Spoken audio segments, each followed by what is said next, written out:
Саламатсыздарбы? Урматтуу Мухаммедкалый Дүйшикевич, биздин жакында эле коллегабыз Байпакбаев алып кирген мыйзамды колдоп берди эле да, НДС боюнча. Ошондо ушул жерде туруп сиздер баарыңыздар келип, ошол НДСти алып салуу боюнча биз да макулбуз деп өзүңүз да сөз менен айттыңыз эле, ошол туурабы ушул жерде туруп? Ал жерде маселе болуп атат, урматтуу Руслан Нуркалиевич. ЭС жактан реакция аябай эме болуп атат да. Себеби дегенде унду, буудайды эки мамлекеттен алып келебиз, Россиядан, Казакстандан. Бизде коркунуч бар, эгерде биз муну кабыл алып иш жүзүнө киргизе турган болсок, эртеңден баштап бизге кирбей калышы мүмкүн да. Жо, анда сиз ачык айтпайсызбы? Бул мына 17-жылы НДС отменен эле турган да, биз таможенный союзда турбадык беле. Ошондо деле НДС жок эле да. Анан сиз бизге жогорку кеңешке өзүңүздүн корутундуңузду жиберип жатасыз дагы. Азыр элдин арасында, өндүрүүчүлөрдүн арасында мындай түшүнүксүз эме болуп калды да. Президенттен кайра возражение келди де, бул президент колдобой койду деген нерсе болуп атат да. Сиз кайра бизге корутунду берип атасыз, мен колдойм деп.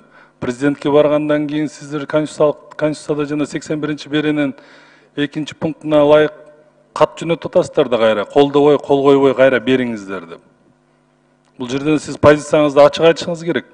Бул биринчи өкмөт колдогон деп атасыз, кийин кайра письмо кайрылуу менен кайра артка алдырып алып атасыз да, кол койбостон. Мындай ачык айталы да, мынакей, биринчисинде биз талкуулап атканда биз колдогонбуз. Себеби дегенде биз азыр пандемиянын убагында көрдүк да, бул эмне экен. Экинчисинде ошол бул талкуунун баарын эл көрдү, башка биздин өзүбүздүн өнөктөштөр көрдү, баардыгын көрүп келип, ошолордун реакциясынан кийин биз айттык, анда муну азыр колдосок бизге азыр экономикабызга, элибиздин социалдык турмушуна дагы абдан зыян келет экен деп биз жазып бердик, каршыбыз деп.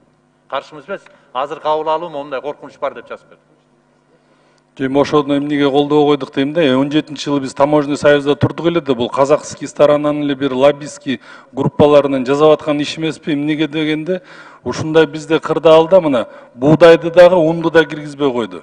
Мына азыр айтсаңыздарчы, бизге ушу буудай кирип атабы Казакстандан? Кирип атат, күнүгө 1000 тоннадан кирип атат. Госматрезервке кирген буудайды Казакстандан ала албай койбодукпу? Госматрезервке мына Россиядан алып келбедикпи, ушул турган Казакстандан ала албай? Кирип атат, кирип атат. Анан ун боюнча маселеде дагы мына унду бербей эме көп частный компаниялар кайрылып атат, квота деп ар кандай барьерлерди түздү да. Анан бул жерден позицияңызды биз түшүнбөй атабыз, эмнеге ушундай болуп калды деп, колдойбуз деп туруп, анан кайра президентке баргандан кийин чакыртып алганыңыздычы? Эми азыр ачыгын айтып атпайм, момундай болду деп. 17-жылы биз таможенный союзда биз деле турганда НДС освобожденный эмес беле? Ошондо ушул жерде турган убакта биз мына мен канча жолу өкмөттүн башчысы болуп катышып жүрдүм. Дайыма күн тартибинде ошол орустар тараптан, казактар тараптан. Бул биздин негизги жалпы келишимибизге противоречит деп. Кыргызстанга дайым пункт коет, качан аласыңар мыйзам аркылуу деп. Анан ошо менен алынган да. Канча жыл турду ошол НДС алынбай? 2 жыл болду. 2 жыл алынбай турду. Момундай катчылыкта биз жогорку кеңеш колдоп, элдин атынан колдогондон кийин колдоп койсок болмок да. Эмнеге дегенде жана анчалык колдойлу деп эдик эле, бирок эми ал жана жалпы келишимге кол койгондон кийин аякта биз жооп беришибиз керек да. Анткени жана продовольственный безопасность дегенде аябай катуу баса белгилеп сүйлөп атабыз ушул жерден катуу. Бирок продовольственный безопасность өзүбүздүн өндүрүшчүлөр иштемейинче биз ушул жерден мына практикадан көрдүк да. Ар бир мамлекет өзүнүн жабын алат экен дагы, биз калып кете берет экенбиз. Ошол күнү ун каатчылык болуп атканда ушул жерден баарыбыз ун издедик го.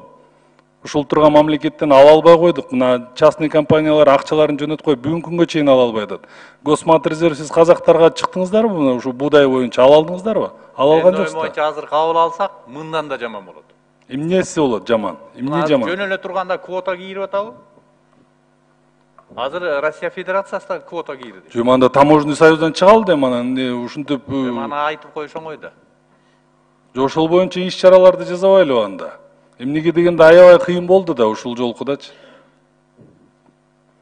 İşteyli de. Rahmat.